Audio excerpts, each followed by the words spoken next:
प्यासा कौवा। गर्मियों के दिन थे और इस बार गर्मी बहुत ज्यादा थी। बहुत ज्यादा गर्मी की वजह से सब नदियां, तालाब, दरख्त सूख गए।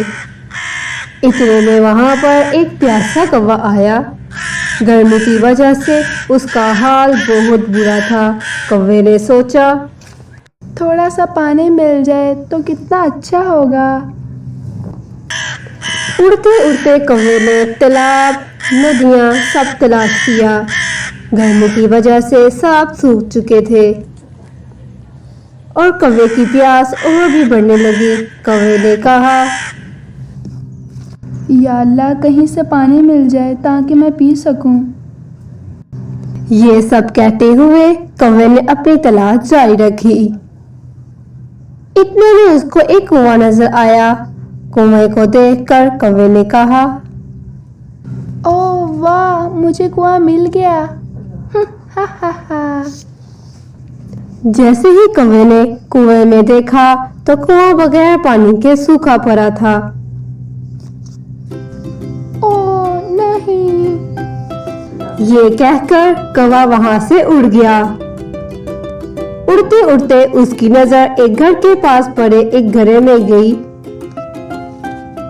जैसे ही उसने अंदर देखा तो घड़े में पानी कम था।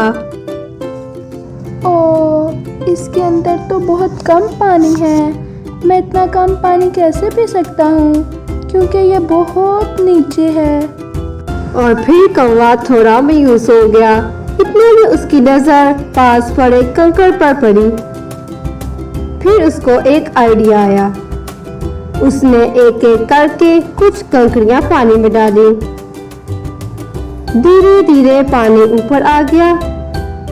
कौवे ने जी भरकर पानी पिया और अपनी प्यास बुझाई और फिर खुशी खुशी उड़ गया।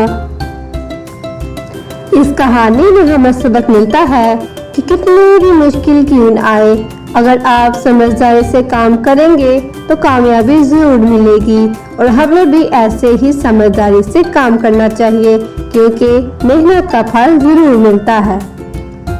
प्यारे बच्चों, अगर आपको मेरी वीडियो अच्छी लगी है तो प्लीज़ सब्सक्राइब करना मत भूलिएगा।